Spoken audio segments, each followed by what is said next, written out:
लें जी, ये मैं एक्सपेंड कर दूँ पहले। ये आपके पास ना एक्सचेंज की एडमिनिस्ट्रेटिव हायरार्की आ रही है। एक चीज़ मैं आपको क्लियर कर चुका हूँ लास्ट टाइम। 3 तरीके हैं एडमिनिस्ट्रेशन करने के एक्सचेंज को। एक एक्सचेंज मैनेजमेंट कंसोल जो आपके सामने है, एक एक्सचेंज मैनेजमेंट शेल है, मैं वो भी रन कर देता हूँ ताकि जब हमें उसकी ज़रूरत हो तो वो EMS। और एक था एक्सचेंज कंट्रोल पैनल जो कि आप आउटलुक वेब एप्लीकेशन से ओपन करते हैं। ठीक है सर? और पक्की बात है ना, कैसी गंदी शक्ल बनाई हुई है यार तुमने।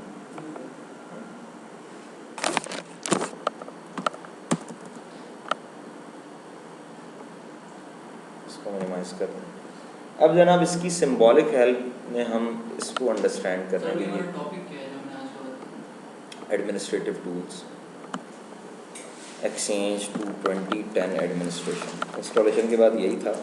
एक चीज़ मैंने आपको और बतानी है कि आफ्टर इंस्टॉलेशन क्या आप चेक करते हैं, वो देख लेने नेक्स्ट वेरी नेक्स्ट है क्या। ये देखें ना, एडमिनिस्ट्रेटिव टूल्स एंड एक्सचेंज 2010। ठीक है। अच्छा, एक बात याद रखिएगा, राइट आफ्टर इंस्टॉलेशन जो आप पहला काम करते हैं, मैंने लास्ट टाइम आपको बताया था, ब्राउज़र खोलते हैं, सर्वर नेम या सर्वर का IP/OVA, और उसके बाद आपको लॉग ऑन होना चाहिए, जो हमने लास्ट टाइम करके भी देखा था। और एक प्रॉब्लम जो है उसका सोल्यूशन आपको पता लग गया था कि अगर आपसे वो बार बार प्रॉम्प्ट कर रहा है तो one of the reason is कि शायद IIS का जो एडमिनिस्ट्रेटिव वो जो क्या था ऑथेंटिकेशन का जो पोर्शन है वो मिसिंग है। ठीक है, तो आप IIS में जाके और वो जो एडमिनिस्ट्रेटिव ऑथेंटिकेशन वाला पोर्शन है उसे इंस्टॉल कर दें। आफ्टर दैट आपके पास उसकी फैसिलिटी आ जाएगी। यहाँ से भी हम लॉग इन कर लेते हैं, https:// ये जनाब आ गया होगा।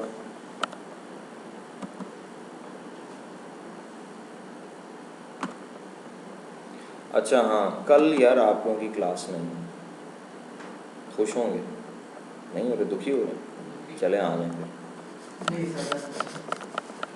असल में ना मेरी एक क्लास बिल्कुल एंड पे है, तो उनको मैंने फ्राइडे सैटरडे संडे को वाइंड अप करना है, तो उन्होंने कल आना है, परसों आना है, उससे अगले दिन आना है, तो कल उनको बुलाया है मैंने 4 बजे।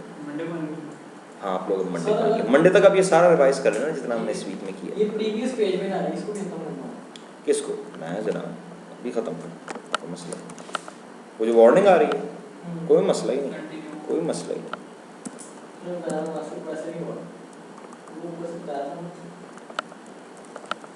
आप देखें, एक बात याद रखो तैयब, जब भी कोई प्रॉब्लम आए ना, कोशिश करें उसके सोल्यूशन से ज़्यादा इम्पोर्टेंट पता क्या है कि आपको पता लग जाए कि ये मसला था और ये इसका सोल्यूशन। अगर आपको ये पता लग जाए ना कि हाँ वहाँ ये चीज़ है, इसको मैं यूँ कर दूँ तो ये सॉल्व हो जाएगा, इससे ज़्यादा इम्पोर्टेंट ये कि आपको उसकी रूह पता लगे कि प्रॉब्लम आया क्यों। बेसिकली उसने मैसेज क्या दिया था? उसने मैसेज दिया था कि जो आपका सर्टिफिकेट है वो ट्रस्टेड नहीं है। आपको लास्ट टाइम मैंने अपने लेक्चर में एक बात बताई थी कि HTTPS जहाँ भी आ रहा हो इसका मतलब होता है HTTP/SSL, और SSL का मतलब है certificate is a must. SSL का क्या मतलब है कि सर्टिफिकेट यूज़ हो रहा है, आपकी जो वेबसाइट है उस पर सर्टिफिकेट है। ठीक है, मैं आपको इसका प्रूफ देता हूँ। मैं IIS ओपन करता हूँ, ये जो एक्सचेंज की HTTPS की सेटिंग्स हैं ये सारी IIS से होती हैं, इंटरनेट इंफॉर्मेशन सर्वर से। ठीक है, ऑथेंटिकेशन नहीं देखा आपने, वो भी IIS से हुई थी। और मैं यहाँ जाके वेबसाइट जो है इस पर राइट क्लिक करता हूँ, एडिट बाइंडिंग्स। ठीक है, अब मैंने आपको बताया HTTPS में सर्टिफिकेट ज़रूर होता है। देखें HTTPS आ रहा है, जाएँ ज़रा इसको एडिट करें। ये क्या लिखा हुआ है? सर्टिफिकेट, और ये सर्टिफिकेट है, इसको आप व्यू करें ज़रा। ये सर्टिफिकेट किससे इशू हुआ है? इस कंप्यूटर, और ऊपर लिखा हुआ है the CA root certificate is not trusted. इसका एक है शॉर्ट तरीका जिससे शायद ये मसला हल हो जाए, और एक है लॉन्ग तरीका। शॉर्ट वाला भी देख लो, लॉन्ग वाला भी देख लो। ठीक है, सस्ता तरीका भी देख लो, पहले सस्ता तरीका देख लो। साइन आउट कर देंगे, बच्चे ने ख्वाहिश का इजहार किया तो उसकी मुराद पूरी कर देंगे।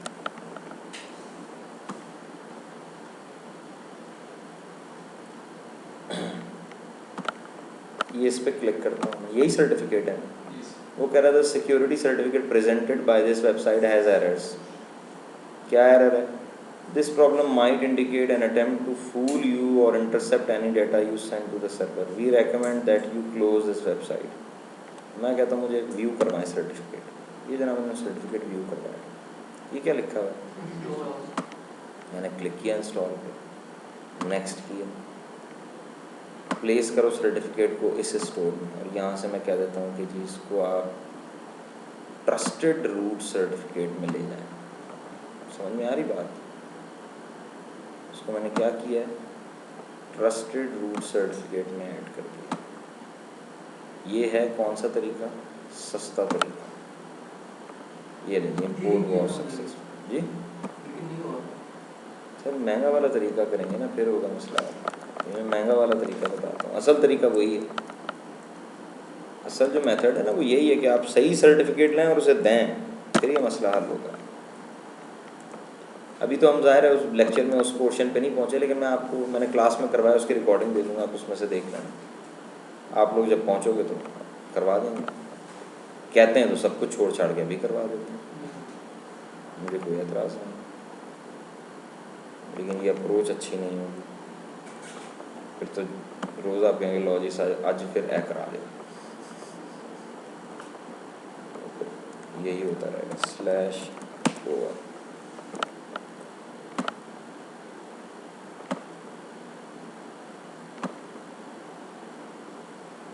नहीं आया। यही आपने कहा था ना वार्निंग का पेज ना आए। तैयब जी सर। तुमने यही कहा था ना वो पेज क्यों आ रहा है? अब नहीं आया। ये देखो पैडलॉक जो है अब लाल वाला था, पहले लाल निशान आ रहा था यहाँ पे। जी सर। अभी दोबारा ला के दिखा दूँ वो लाल निशान?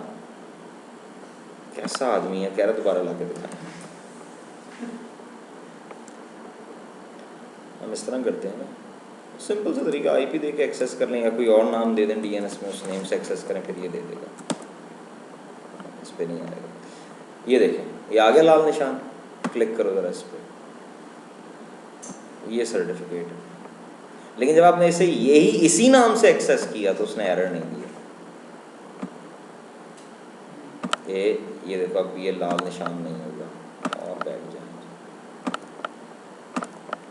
अच्छा यार नहीं जा रहा, अभी हम ख़त्म कर देते हैं। अब ऐसे बोर तो नहीं हो रहे? बोर तो नहीं हो रहे? पक्की बात है?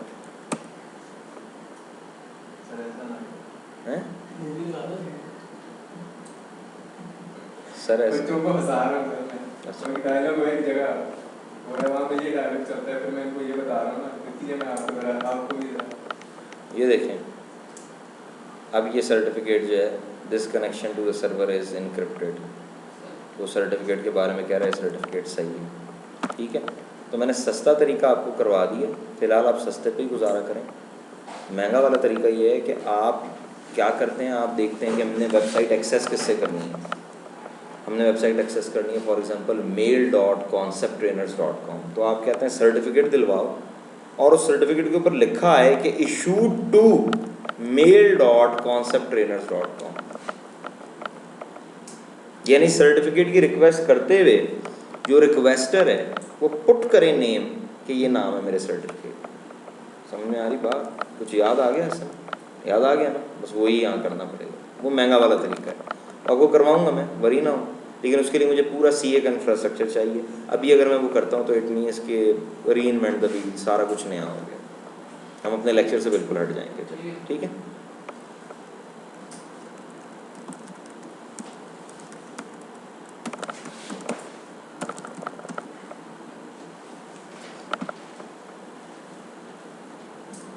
जी ये क्या लिखा हुआ है? ऑर्गेनाइजेशन कॉन्फ़िगरेशन, उसके बाद ये क्या है? Server configuration, then recipient configuration, और fourth one is tool box. 4 main कह लें कि हेडिंग्स आपको मिल रही हैं जिनके अंडरनीथ सब हेडिंग्स हैं। ठीक है, सही है। हमने इन चारों को अंडरस्टैंड करना है, फिर हम इस पर मज़ीद बात करेंगे। ऑर्गेनाइजेशन कॉन्फ़िगरेशन का मतलब है कि ये वो एरिया है जहाँ पे जो चीज़ आप कॉन्फ़िगर करेंगे उसका इम्पैक्ट पूरी ऑर्गेनाइजेशन पे। ठीक है, उसका ताल्लुक किसी एक सर्वर से नहीं होगा, बल्कि वो इम्पेक्ट करेगी पूरी एक्सचेंज ऑर्गेनाइजेशन। ठीक है हसन, फॉर इंस्टेंस आप देख लें, मैं ऐसे एक्सपेंड करता हूँ।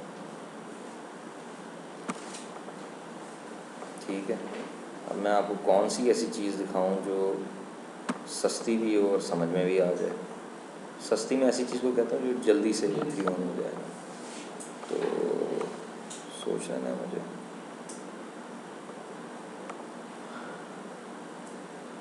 चलें, ये एक सस्ती चीज़ जहन में आ रही हो, मैं करवा देता हूँ, जिससे आपको आइडिया हो जाएगा कि मैं कहता हूँ मेरी ऑर्गेनाइजेशन जो है इसमें जितने भी सर्वर्स हैं उन सब पे इंटरनेट एक्सप्लोरर के ओल्ड वर्जन हैं। तो मैं कहता हूँ जब भी कनेक्ट हों तो ये जो आप व्यू देख रहे हैं ना, ये प्रीमियम मोड इनेबल हुआ है, ये खूबसूरत वाला आपको व्यू मिल रहा है। तो मैं कहता हूँ उनका प्रीमियम मोड क्या हो जाए, डिसेबल हो जाए। क्यों डिसेबल हो जाए? क्योंकि उन पर पुराने इंटरनेट एक्सप्लोरर हुए हैं, तो इसलिए क्या होगा, इसलिए उन्हें लुक एंड फील जो है वो सही नहीं मिलेगा। ठीक है, अब आपने जहन में ये रखना है कि इसका इम्पैक्ट किस पे हो रहा है, किस पे हो रहा है तैयब इम्पैक्ट होल ऑर्गेनाइजेशन। अब ऑर्गेनाइजेशन में कहीं भी कोई इंटरनेट एक्सप्लोरर खोलेगा तो प्रीमियम मोड डिसेबल है। डिसेबल पे क्या होता है ये भी आपको नज़र आ जाएगा। सर अगर डिसेबल ना करें और पहले ये देख लो यार, अगर डिसेबल ना करें और भी बहुत सारे तरीके हैं। ये हुआ ही नहीं डिसेबल।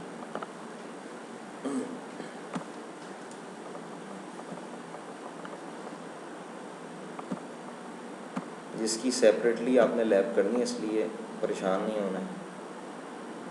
ठीक है, अभी आप ना जब भी कोई चीज़ पढ़ा करें ना तो उसकी रूह को समझने की कोशिश किया करें, इस चीज़ के पीछे भागा ना करेंगे ये प्रैक्टिकली हुई कैसे है। जब समझ में आ जाए फिर वाकई देखेंगे प्रैक्टिकली कैसे हुई।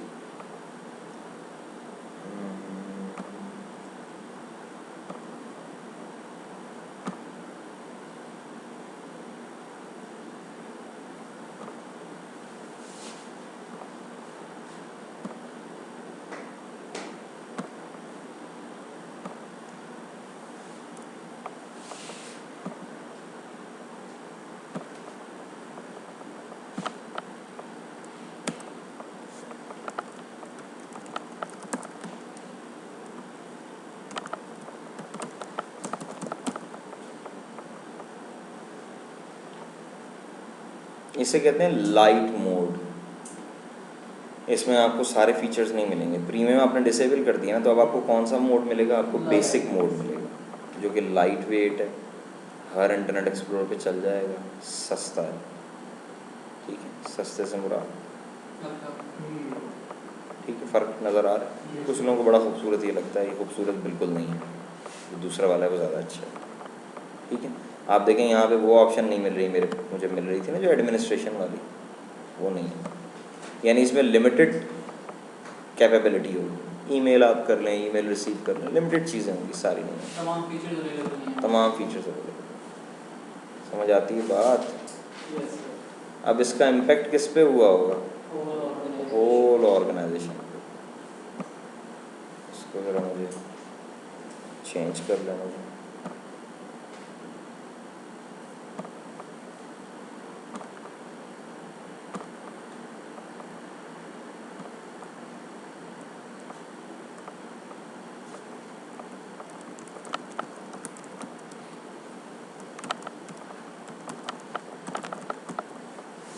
ठीक है जी, और समझ आती है बात? Yes sir. अच्छा, तो आपने एडिशनल का रेसिपिएंट कॉन्फ़िगरेशन में जाके आपने जस्ट वो आउटलुक को आपने डिसेबल किया था बस। प्रीमियम क्लाइंट डिसेबल किया, प्रीमियम रिकॉर्ड हो रहा है, परेशान क्यों होते हैं? अच्छा इधर आ जाएं। अब ये चीज़ तो नाउ इट्स क्वाइट क्लियर कि ये जो ऑर्गेनाइजेशन कॉन्फ़िगरेशन है ये पूरी ऑर्गेनाइजेशन को इन्फ्लुएंस कर रही है। हाँ, इसका इम्पेक्ट पूरी ऑर्गेनाइजेशन पे हो रहा है। और मैंने आपको एक इम्पॉर्टेंट बात बताई थी एक्सचेंज के जो हमने फाउंडेशन लेक्चर किया था कि जो डेटाबेस है उसका कंट्रोल किसके पास होता है। तो अब आपने जो डेटाबेस को माउंट करना है, डिसमाउंट करना है, वो सारा काम भी यहीं से होगा। ठीक है, बात क्लियर होती है? सर्वर कॉन्फ़िगरेशन से जो आप काम करते हैं उसका इम्पेक्ट किस पे होता है? एक सिंगल सर्वर पे, यस सर। ठीक है, सिर्फ सर्वर पे, यानी जो आपका जो सर्वर आपने सेलेक्ट किया, मेरे पास तो है ही एक सर्वर, तो उससे इसका ताल्लुक है, ठीक है, उसका पूरी ऑर्गेनाइजेशन से ताल्लुक नहीं होता। और ऐसी बहुत सारी सेटिंग्स हैं जो सर्वर साइड पे होती हैं, ठीक है, जिस तरह सर्टिफिकेट की जो डिप्लॉयमेंट है, सर्टिफिकेट्स वो सर्वर लेवल पे होती है, ऑर्गेनाइजेशन लेवल पे नहीं होती। ये देख रहे हैं, new exchange certificate, import exchange certificate. तो यहाँ पे अब आप देखो सेम सेट ऑफ ऑप्शंस हैं दोनों जगह, है ना, सेम सेट ऑफ ऑप्शन, यहाँ भी यही चार थी, यहाँ भी यही चार है।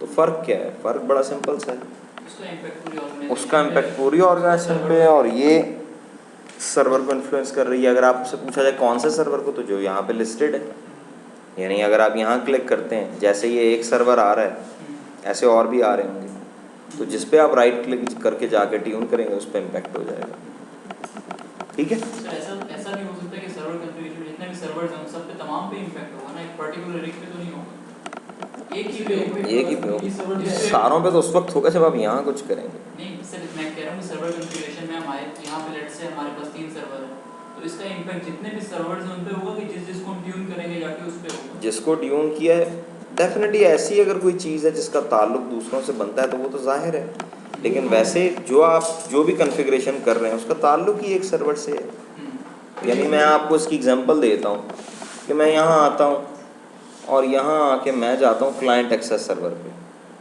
और यहाँ पे ये Outlook web server access server है। अब अगर मैं इस वेब एक्सेस सर्वर का जाके URL चेंज करता हूँ, ये इंटरनल URL, तो इसका इम्पैक्ट सिर्फ किस सर्वर पे हो रहा है? इस सर्वर पे। इसके नीचे अगर यहाँ पे 2 सर्वर और आ रहे हैं उनसे कोई ताल्लुक नहीं है उसका, ठीक है, जिसको चेक किया होगा उस पे होगा, जाहिर सी बात है, ठीक है। अच्छा, इसके बाद रेसिपिएंट। रेसिपिएंट का मतलब क्या होता है? कोई भी ऐसा ऑब्जेक्ट जिसके पास क्या हो, रेसिपिएंट किसे कहते हैं? रिसीव कर रहा हूँ, तो रिसीव कब करेगा? जब सेंड के बगैर भी रिसीव कर सकते, जिसका रिलेशन होगा ऑर्गेनाइजेशन के साथ। Keep it simple. रिसीव आप कब कर सकते हैं? एक बंदा कहता है कि यार वो मुझे मेल ही नहीं आ रही, आप कहेंगे कहाँ पे? वो कहता है मेल नहीं आ रही। आप पूछेंगे ईमेल एड्रेस क्या है तुम्हारा? कहता है कोई ईमेल एड्रेस नहीं, जो वो एक्सचेंज से कनेक्ट नहीं होगा। तो मैं ये कह सकता हूँ कि कोई रेसिपिएंट उस वक्त रेसिपिएंट कहा जा सकता है जब उसका ईमेल एड्रेस हो।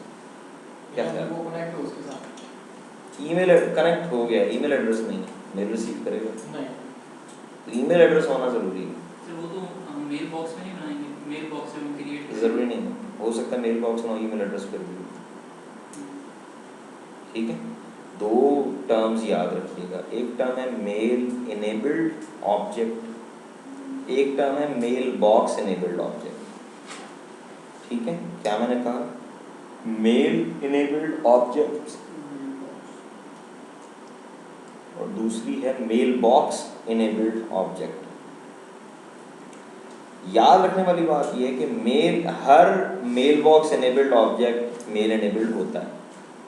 कोई भी ऐसा ऑब्जेक्ट जिसका मेल बॉक्स है उसका ईमेल एड्रेस भी होता है, लेकिन हर mail enabled object mail box enabled नहीं होता। जिसकी एग्जांपल है ग्रुप, आप किसी ग्रुप को मेल इनेबल कर सकते हैं। एक ग्रुप है जिसका नाम है सेल्स, ठीक है, उसका आपने ईमेल एड्रेस बना दिया,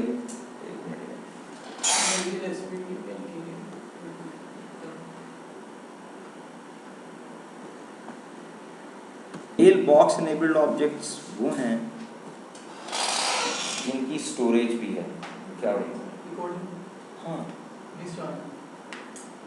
चल रिज्यूम किया तो है,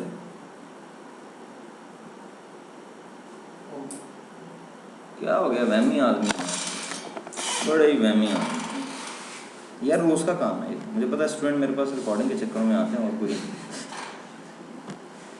हाँ जी, तो मेल बॉक्स इनेबल्ड। अब ईमेल एड्रेस है किसका? एक ग्रुप का। एक ग्रुप आपने बनाया सेल्स के नाम से और उसको आपने मेल इनेबल कर दिया, उसमें 5 यूज़र्स हैं, 5 यूज़र उस ग्रुप के अंदर हैं।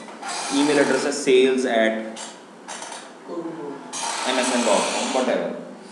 अब उस एक ईमेल एड्रेस पे जो मेल जाएगी वो कितने डिलीवर होगी? उन 5 बंदों में। लेकिन मुझे ये बताएं सेल्स का, sales@msn.com, इसका अपना कोई मेल बॉक्स होगा? कोई मेल बॉक्स नहीं, ठीक है। तो मेल बॉक्स इनेबल हर ऑब्जेक्ट नहीं होता, ठीक है। रेसिपिएंट किसी भी ऐसे ऑब्जेक्ट को कहते हैं जिसका ईमेल एड्रेस है। An object having email address is called recipient. Simple words में इसकी डेफिनेशन। ये रेसिपिएंट कॉन्फ़िगरेशन है। An object having email address, an object having email address is called recipient. अगर ईमेल एड्रेस नहीं है तो वो रेसिपिएंट नहीं है,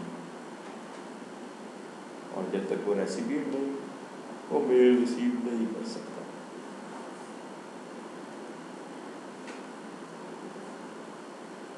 और जिन जिनके ईमेल एड्रेस बने होंगे वो हमारे रेसिपिएंट कॉन्फ़िगरेशन का मतलब पार्ट होंगे, इस तरह हम कह सकते हैं। जिन जिनके ईमेल एड्रेसेस बने होंगे हाँ। वो हमारे रेसिपिएंट अभी कॉन्फ़िगरेशन। आप रेसिपिएंट कॉन्फ़िगरेशन को जरा साइड पे रहना है, बात करते हैं इस पर, ठीक है। अब ये जो हमारे पास थर्ड पोर्शन आ रहा है जिसमें लिखा हुआ रेसिपिएंट कॉन्फ़िगरेशन, यहाँ पे वो कॉन्फ़िगरेशंस आ रही हैं जिनका ताल्लुक ईमेल एड्रेस जनरेशन से। इससे रिलेटेड जितने भी एस्पेक्ट बनते हैं, क्या क्या एस्पेक्ट है? मेल बॉक्स, देखिए ना, मेल बॉक्स एनेबल्ड ऑब्जेक्ट जो है वो भी तो रेसिपिएंट होता है ना। Yes sir. एक बात याद रखिएगा, ये तो हो सकता है कि एक बंदा ऐसा हो जो मेल एनेबल्ड हो और मेल बॉक्स एनेबल्ड ना हो। ये इम्पॉसिबल है कि मेल बॉक्स एनेबल्ड हो और मेल एनेबल्ड ना हो, ये हो ही नहीं सकता। अगर मेल बॉक्स है तो ईमेल एड्रेस भी हो। समझ में आ रही बात? नींद भी आ रही है साथ में। तो ये अब वो एरिया है जहाँ पे आप उन ऑब्जेक्ट्स को हैंडल कर रहे हैं जिनके ईमेल एड्रेसेस हैं, ठीक है। फॉर एग्जांपल यहाँ पे मेल बॉक्सेस आपको मिलेंगे, डिस्ट्रीब्यूशन ग्रुप, यहाँ डिस्ट्रीब्यूशन ग्रुप मिलेंगे। डिस्ट्रीब्यूशन ग्रुप क्या होता है? वही ग्रुप बेस्ड मेल कि 10 बंदे हों, देखिए ना, आपका बॉस सपोर्ट के पूरे स्टाफ को कल मीटिंग में बुलाना चाहता है, तो अब सपोर्ट में 200 बंदा है, 200 मेल्स करेगा, वो एक मेल करेगा support@msn.com, सपोर्ट के तमाम यूजर्स को मेल चलेगी। समझ में आ रही बात? तो अब एक्सचेंज में सपोर्ट का एक क्या बना होगा? डिस्ट्रीब्यूशन ग्रुप, जिसके अंडर नीड वो 200 बंदा होगा। समझ में आती है बात? उसके बाद क्या है? Mail contact. ये कांटेक्ट भी आप बनाते हैं। कांटेक्ट होता है वो यूज़र जिसका मेल बॉक्स कहीं और पड़ा है, ठीक है, यानी आपके पास नहीं है, कहीं और पड़ा है, और आप चाहते हैं कि जो मेल आए उस पर भी फॉरवर्ड हो जाए। जिसकी सबसे आसान एग्जांपल है कि ये हसन है, ये कंपनी का जनाब फाइनेंशियल मैनेजर है, ठीक है, फाइनेंस को लुक आफ्टर ही कर, अभी छुट्टी पे जा रहा है, तो बॉस का कहता है कि यार तुम वहाँ से भी अपनी मेल चेक कर, जबकि हमारा मेलिंग सिस्टम जो है ना वो बाहर से एक्सेसिबल नहीं। हमारा मेलिंग सिस्टम सिर्फ कहाँ से एक्सेसिबल होता है? कंपनी प्रेमिसेस से। कंपनी से जब बाहर है एक्सेस नहीं है, तब हसन एक्सचेंज एडमिनिस्ट्रेटर को कहता है कि यार मेरी जितनी भी मेल आया वो मेरे हॉटमेल का अकाउंट पे फॉरवर्ड कर दो, ठीक है। तो अब वो जो हॉटमेल वाला इनका अकाउंट है वो यहाँ पे एज अ कॉन्टैक्ट बनेगा। हम एक कॉन्टैक्ट बनाएंगे हसन का जिसमें हॉटमेल वाला ईमेल एड्रेस दे देंगे, और उस कॉन्टैक्ट को और हसन का जो एक्सचेंज वाला ईमेल एड्रेस है इनको हम साथ में लिंक अप कर देंगे, जो मेल उस पर आई उस पर भेज देंगे। अब बताएं हॉटमेल वाला जो कॉन्टैक्ट है उसका मेल बॉक्स इस पे होना चाहिए या हॉटमेल पे? हॉटमेल पे होना चाहिए। जी आप क्या? सर मैं कह रहा था जो एक्सटर्नल मेल बॉक्सेस बनते हैं हम कह सकते हैं कि वो इधर ही मेल कांटेक्ट में होते हैं। मुझे आपका सवाल नहीं समझ सर देखिए, एक तो होते हैं ना हम मेल बॉक्स बना लेते हैं, एक ऑप्शन होती है हमारी एक्सटर्नल मेल बॉक्सेस की। बस अब समझ में आया। नहीं नहीं ये वो नहीं है, वो अलग चीज़ है, वो अलग चीज़ है। वो तो मेल बॉक्स बनाना पड़ता है, इसमें मेल बॉक्स थोड़ी बनाना है, वो अलग है। जब आप करेंगे ना रेसिपिएंट तब मैं आपको बताऊंगा, वो मल्टी फॉरेस्ट एनवायरनमेंट, ठीक है। ये डिस्कनेक्टेड मेल बॉक्स है, ये मूव रिक्वेस्ट है। बहरहाल ये पूरा एरिया जो है this is associated with objects that have email address means recipient. समझ में आती बात? अवैस पक्की बात है, अवैस लगा रही है आपकी वैसे शक्ल मिलती है उससे, अवैस लगा रही से मजाक के अलावा पूछ लें इनमें से किसी से, पता है अवैस लगा रही का मुझसे फिर क्या गवाही। ये मुशर्रफ दौर में जो यार ये नहीं है फरूक लगारी का बेटा, जो मुशर्रफ दौर में आईटी मिनिस्टर भी रहा है, उसे मिलती है आपकी शक्ल, कभी खुद मैं अभी गूगल पे सर्च करके दिखा देता हूँ। इधर जो भी है तो उसकी शक्ल किसी ना किसी से, वो तो हर इंसान की शक्ल किसी ना किसी से मिलती है। कुछ तुम्हारे जैसे होते हैं कि किसी से नहीं मिलती। टूल बॉक्स अदनान की हमने किससे मिलाई? आपने भी बोली थी भाई अदनान की शक्ल किसी भयानक किस्म के मौके से मेरा ख्याल है। नहीं, अदनान को मैं ये कहता था कि उसका नाम जो है ना, हाँ, मैंने कहा था उसका नाम जो है ना, उसके मुंह पे अदनान सूट नहीं करता, वो मैंने उसे ये कहा। ठीक है, अभी रिकॉर्डिंग चल रही है, वरना मैं आपको कुछ और भी एग्जांपल्स इसके दे सकता हूँ। वो यानी अदनान नाम के जो नॉर्मली लोग होते हैं, वो लाइक कोई और फेस, जिस तरह उमर है इस तरह का फेस है में आता है अदनान से। वो यानी उसकी यानी इस तरह की यूं वाली दाढ़ी, तो किसी उसके बाद अजीब मिस्टीरियस किस्म का प्रश्न है। मैंने उसे कहा तुम्हारे मुंह पे ना वो गफूर शकूर टाइप नाम है, ज़्यादा सुना। उसका एक नाम भी रखा था मुझे याद, शकूर रखा था। एक तो वो था ना जिसका नाम बशीर रखा था, जो समी था, उसका नाम बशीर रखा था, वो भी ये नहीं ना। अच्छा बहरहाल, ये टूल बॉक्स पे आ जाए। और टूल बॉक्स वो एरिया है जहाँ पे एक्सचेंज की हेल्थ चेक होगी। एक्सचेंज का हॉस्पिटल है, ठीक है, यहाँ पे मुर्दे लाए जाते हैं और उनको ठीक किया जाता है, हॉस्पिटल एक्सचेंज का। ठीक है, जैसे कह सकते हैं कि maintenance of exchange, diagnostics, tool box is responsible for diagnostics.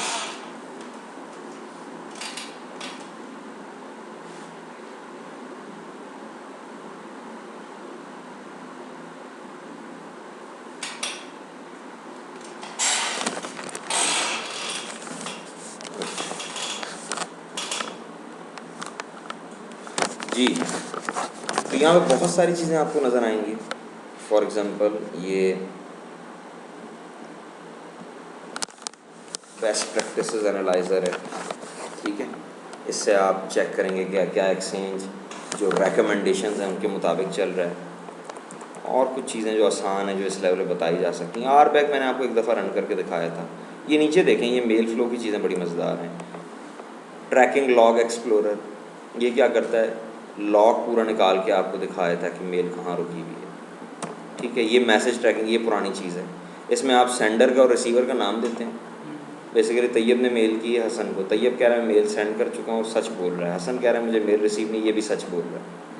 तो अब मैं एक्सचेंज एडमिन हूँ, मैं दोनों के नाम लूँगा, एक का नाम सेंड में, एक का रिसीव में, सर्च करूँगा तो एक्सचेंज मुझे बता देगा मेल कहाँ रुकी हुई है, अगर ये दोनों वाकई सच बोल रहे हैं। और अगर ये झूठ बोल रहे हैं तो वहाँ पता लग जाएगा कि मेल डिलीवर्ड। ट्रैकिंग कहाँ से, हाँ, मेल ट्रैकिंग, जिस तरह नहीं होता ट्रैकिंग नंबर, TCS से कोई पैकेट आपका आ रहा है, आप उन्हें कहते नहीं मिल रहा, आप उनको बताते हैं ये मेरा ट्रैकिंग नंबर है, तो वो ट्रैक करके बताएं। दूध का दूध, पानी का पानी हो जाएगा। हाँ बिल्कुल जी, दूध का दूध और पानी का पानी हो जाएगा। ये दूध और पानी की एग्जाम्पल्स अभी ना दें 2 घंटे तक। क्यू व्यूअर, ये कोई मेल आपकी रुकी हुई हो तो वो यहाँ नज़र आ जाती है। जैसे मैं अगर इसे ओपन करूँ, कोई आपने ऐसी मेल कर दी जो यानी डिलीवर ही नहीं हो सकती, किसी ऐसे बंदे को कर दी जो एक्सचेंज में है ही नहीं।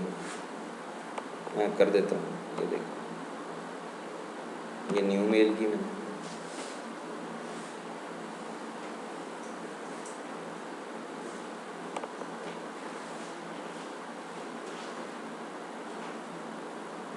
थोड़ा सा आपको आइडिया हो जाएगा। बाकी तो ये इसका, जब तक मेल बॉक्स इनेबल नहीं होगा मेल सेंड हो सकती है नहीं होगी। तो ये एडमिनिस्ट्रेटर मेल बॉक्स इनेबल्ड हो गया है ना, ऐसा गंदी शक्ल तुमने बनाई है। सर अगर मेल बॉक्स या वो इनेबल नहीं होता तो मेल फिर अगर मेल बॉक्स इनेबल्ड नहीं है तो आप एक्सचेंज से कनेक्ट ही नहीं हो सकते। जब कनेक्ट ही नहीं हो सकते तो मेल तो फिर छोड़ ही दें। और मेल बॉक्स एग्जिस्ट कर रहा होगा तभी उसके पास जाएगी।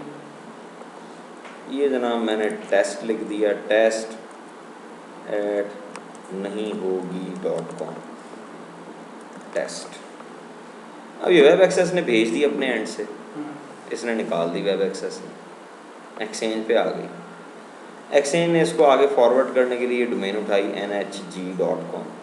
DNS से कहा कि यार इसे रिजॉल्व करके दो। DNS ने कहा कि कौन हो तुम, ये NHG को मैं नहीं जानता। रिजल्ट क्या हुआ, मेल डिलीवर नहीं हुई और ये यहाँ आके फंस गई है। ये नज़र आ रही है, मैसेजेस में जाएं ज़रा,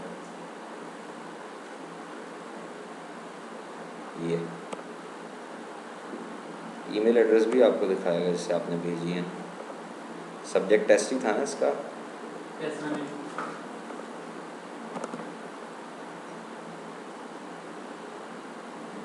रेसिपिएंट इंफॉर्मेशन।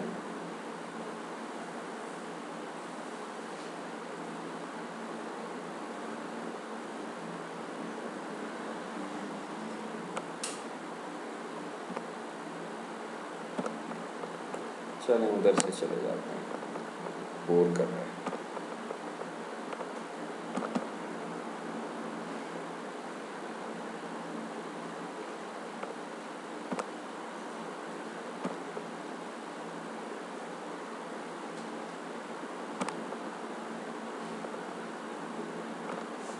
ये आपको पढ़वाना था, यही था, ठीक है। तो बेसिकली इससे आपको हेल्प मिल गई कि मेल जो है वो कहाँ रुकी हुई है। क्यू में आके देखें, रेडी है जी, रेडी क्यों है। अगर डीएनएस एनएचजी को रिजॉल्व कर दो, एक्सचेंज कहता है यार ये रिजॉल्व कर दो तो मेरी तरफ से कोई मसला नहीं, मैं डिलीवर कर दूँ, ठीक है। लेकिन इस वक्त मसला क्या है, एनएचजी रिजॉल्व नहीं हो सकी। रिजॉल्व इसलिए नहीं हो सकी, है ही नहीं, तो रिजॉल्व कैसे। समझ में आती है बात मिस्टर वैस? मुझे नींद आना शुरू हो जाएगी अगर आप लोग ऐसे करेंगे। आ गई समझ। तो ये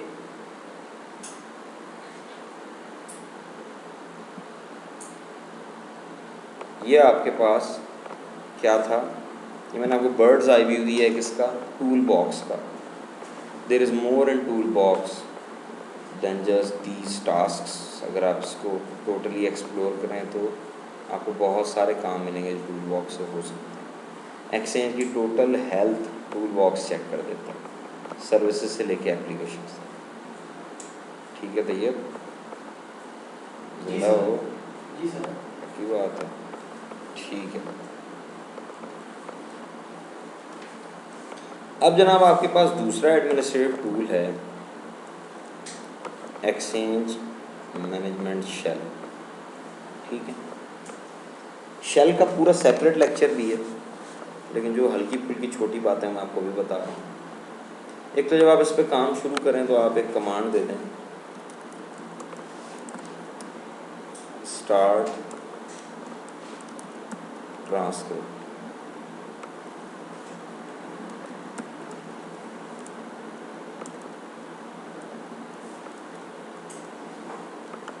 ओहो, 2 दफ़ा लिख दिया। स्टार्ट ट्रांसक्रिप्ट आ गया। अब इसका फ़ायदा पता क्या होगा, मैं एंटर करता हूँ, इसके बाद मैं जो जो कुछ यहाँ पे करूँगा वो एक फ़ाइल में सेव होता जाएगा, ठीक है। हसन, और शक्ल ऐसी बना रहे हो यार तुम, और उस फाइल का नाम भी बता दिया इसने, ये देख लें नाम बता दिया। Transcript started, output file is C users admin document PowerShell script. अब जो जो कमांड दे रहे हैं वो उसमें लॉग हो रही है। मैं देखना चाहता हूँ इसमें यूज़र्स कौन कौन से हैं, तो मैंने कमांड दी गेट यूज़र्स, नहीं देनी चाहिए थी, यूज़र तो बहुत सारे हैं इसमें। सर मतलब जो जो कमांड देंगे उसका जो जो आउटपुट होगा वो यहाँ पे सेव होगा। हाँ, आउटपुट भी सेव होगा, आउटपुट भी सेव सेव होगा, यही तो बात है।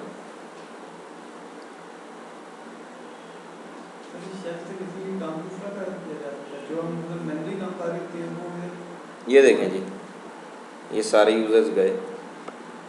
शेल से किस किस्म का काम लिया जा सकता है इस पर बात करेंगे, हर किस्म का काम लिया जा सकता है। सर आज तो बेसिकली हम सारे एडमिनिस्ट्रेटिव टूल्स हाँ कर रहे हैं। बिल्कुल बिल्कुल। अभी काम तो हमने कुछ नहीं किया।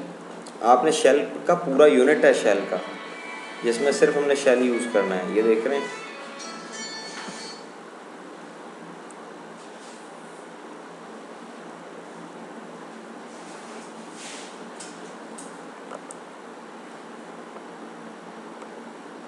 ये जनाब आउटलाइन है,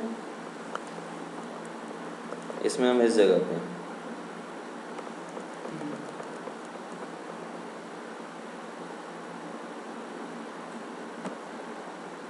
तो ठीक है। ये मैंने गेट मेल बॉक्स दिया तो उसने एक मेल बॉक्स दिखा दिया, ठीक है। तो इससे भी आप एडमिनिस्ट्रेशन कर सकते हैं, बड़ी बड़ी ज़बरदस्त एडमिनिस्ट्रेशन हो सकती है। फॉर एग्ज़ाम्पल आपका सिर्फ इंटरेस्ट डेवलप करने के लिए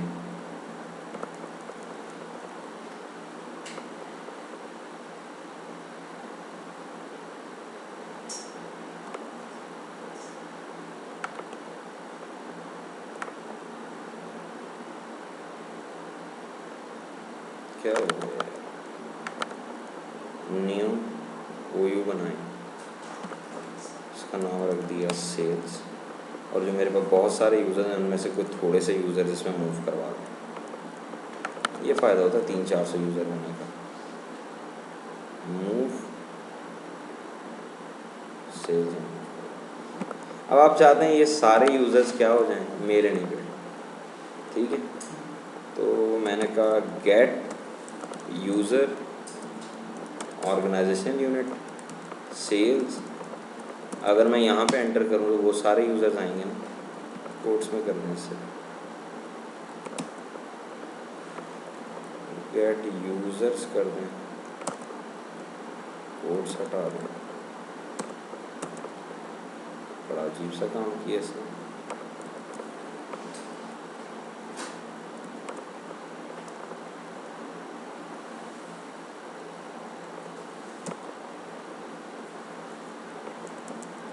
मेरे अपने भी फ्यूज़ जो है मुकम्मल उड़े हुए हैं।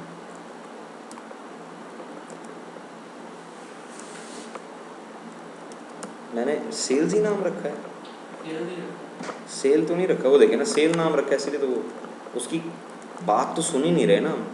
वो कह रहा है पाथ वाज नॉट फाउंड, ये देखें गेट यूज़र यूज़र्स, अब तो दिखा देना चाहिए था SALES, नहीं जी S है, समझ से पा रहा है यार, ये क्यों नहीं दिखा रहा।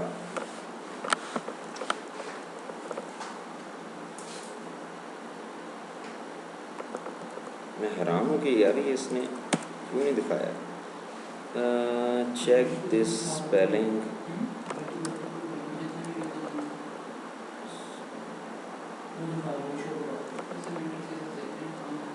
कोई मसला नहीं, हम गेट हेल्प लेके देख लेते हैं। कोई ऐसे मौके बहुत सारे आएंगे जब आप कमांड देंगे और आपको ये कह देगा कि बात बात ये लेंगे।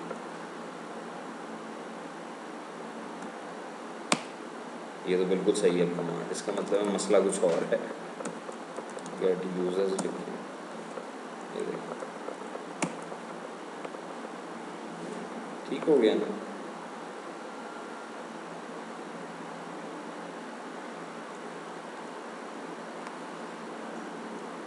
ये थी ना, इसमें से ऐसा था।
ये देखें, ये इसका पूरा स्विच है,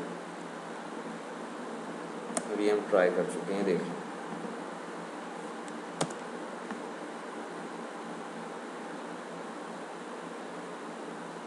अच्छा,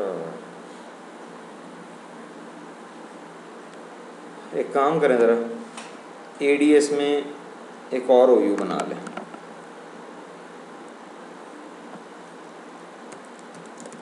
इतनी छोटी सी चीज़ करवानी थी, इतना टाइम। यहाँ से कोई थोड़े से यूज़र उधर मूव करवा दें।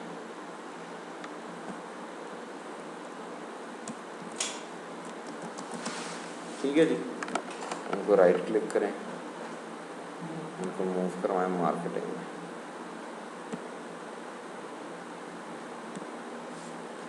ठीक हो गया, ये मूव हो गया। यही जो लिखा है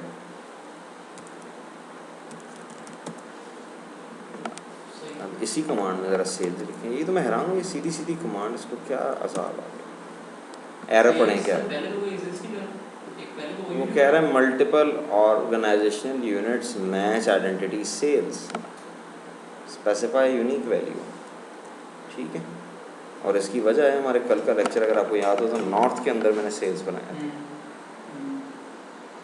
ठीक है, तो एक चीज़ ट्राई की जा सकती है, CN is equal to sales DC is equal to sales DC is equal to com. ये करता है नहीं, ये वर्क नहीं करता। अगर हम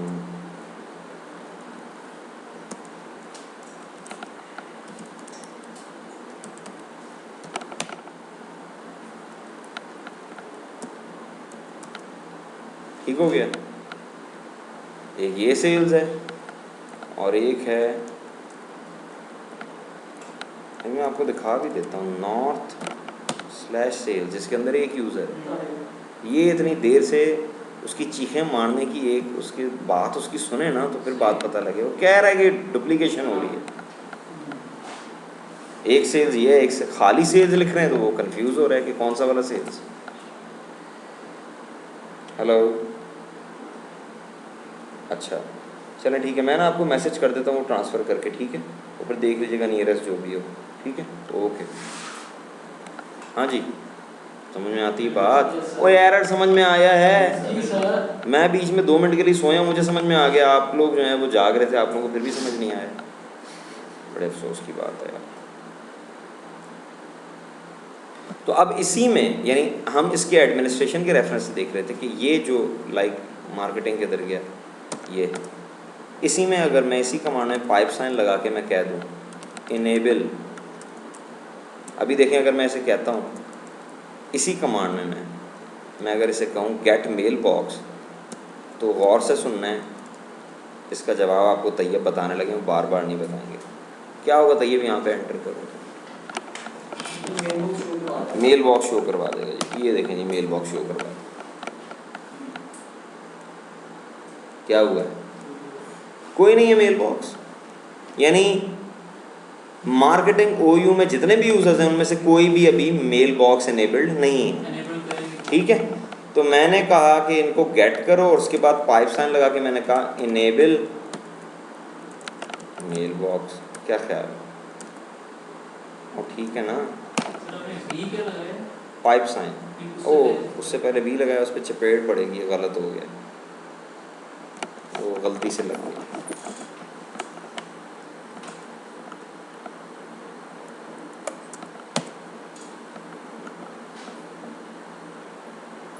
अब देखें, इसका फ़ायदा ये है, पावर शेल का बेनिफिट मैं आपको बताना चाहता था। इतनी देर में आपके 1 2 3 4 5 6 7 8 9 10 आप ग्राफिकली 10 का मेल बॉक्स बना सकते हैं इतनी जल्दी। अब आप ज़रा कहें इसे get user, get mailbox organisation marketing, तो ये सारे आएंगे। समझ में आ रही बात? ठीक है, तो पावर शेल जो है ना, उसकी जो स्ट्रेंथ है, आप कहते हैं गेट मेल बॉक्स, ठीक है जी, आइडेंटिटी एंजेला होल, ये इसके पैरामीटर आ गए। अब आप कहते हैं नहीं मुझे सारे पैरामीटर देखने हैं, तो सिर्फ इसके बाद पाइप साइन लगा के FL कर दें, ये कमांड पाइप साइन लगा के मोर कर दें, पर पेज दिखाया था। ये एक एक पैरामीटर को दिखा रहा है आपको। समझ में आ रही है बात? वो ADS में नहीं जाके प्रॉपर्टीज़ में जाके एक सफ़ा देखते हैं, फिर दूसरे टैब पे क्लिक किया दूसरा सफ़ा, उसने एक सफ़े में सारा कुछ दिखा दिया आपको, और आपको क्या चाहिए? मौजें मारें, लुटियाँ डालें। ये लिखा है आपने। गेट मेल बॉक्स आगे आइडेंटिटी का पैरामीटर आया, उसका नाम आया, पाइप साइन, FL होता है फॉर्मेट लिस्ट, इसको मैं पूरा भी लिख सकता था, फॉर्मेट ये। तो इसी की शॉर्ट फॉर्म क्या है? टैब यूज कर सकते हैं इसमें, आप टैब यूज 100%। ये देखें आपको कमांड भूल जाती है, आपको get-m याद है, करंट टैब,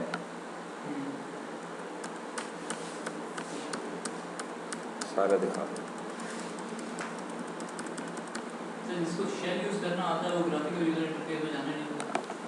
अगर शेल अच्छे तरीके से यूज़ करना आता तो फिर काम आपका एडमिनिस्ट्रेटिव बड़े आराम से हो जाता है, सारा कुछ हो जाता है, है।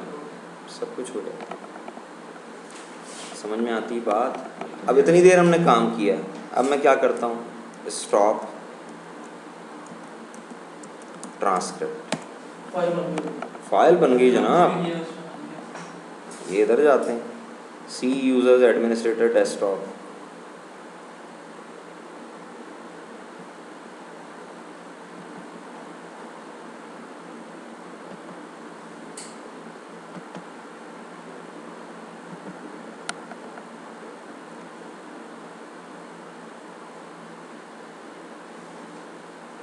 माय डॉक्यूमेंट्स में होगा, ये देखिए, खोलें ज़रा ऐसे जी। क्या यही कमांड्स नहीं दी हमने? एंड पे देख लेना, एंड वाली याद होंगी आप, यही थी।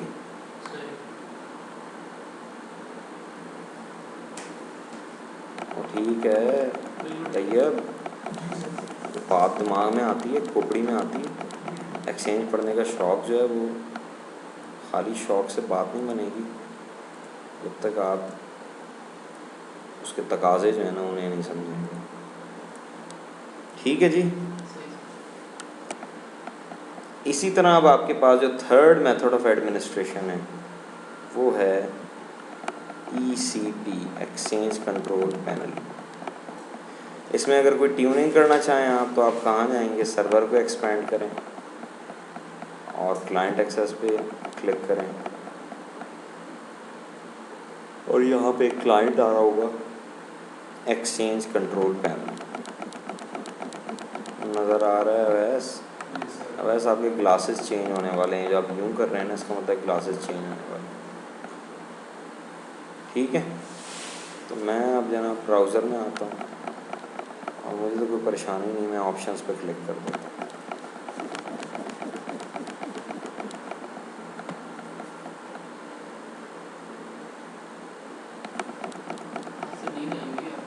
मुझे फुल टाइम नींद आई हुई है। एक्चुअली हुआ ये है, मेरे जो है ना वो बेटे ने आना था कल इस्लामाबाद से, ठीक है, और उसका जो यहाँ अराइवल, ये क्या हुआ है, मैंने अगर कैंसिल ना हो जाए फिर मैं आपको थोड़ा सा दिखा दूँ। शुक्र है लेक्चर हमारा आसान था, अगर यहाँ पे राउटिंग होती ना तो फिर काम हो जाना था। लेक्चर बड़ा सीधा सीधा था। ये जनाब ऑप्शंस में आ गए। अब यहाँ से मैं कहता हूँ जी मैंने तो ऑर्गेनाइजेशन की एडमिनिस्ट्रेशन की, ठीक है, और एडमिनिस्ट्रेटिव रोल्स में जाना। इसी में आपने आना है, क्या चीज़? इसी में आना, ये क्या लिखा है? ठीक है, ये जनाब एडमिनिस्ट्रेटिव रोल्स हैं, यहाँ पे आप एडमिनिस्ट्रेटिव रोल्स देख सकते हैं। ठीक है, मेल बॉक्सेस देखना चाहिए, अब आपको सारे मेल बॉक्सेस दिखा रहा है जिन जिन के मेल बॉक्स बने हैं। ठीक है, किधर है एंजेला हॉल? ये एंजेला हॉल, हम इसकी डिटेल्स पे क्लिक कर देते हैं।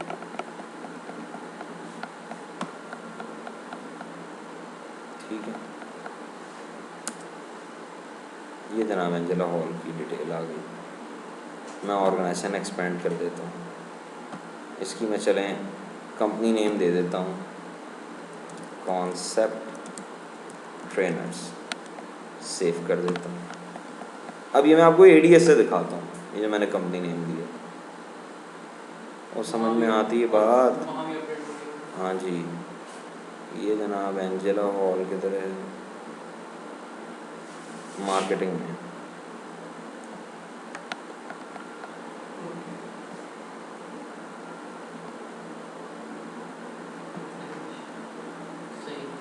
बात समझ में आती? इसका मतलब है you are using Outlook web application to write into active directory. और क्या मतलब है इसका? यही मतलब है। तो फिर होगी ना एडमिनिस्ट्रेशन। सारा कुछ बेशक नहीं हो रहा, लेकिन बहुत कुछ हो रहा है। समझ में आती बात? तो now you can do many of your administrative task using exchange control panel. इसको रिपीट करें।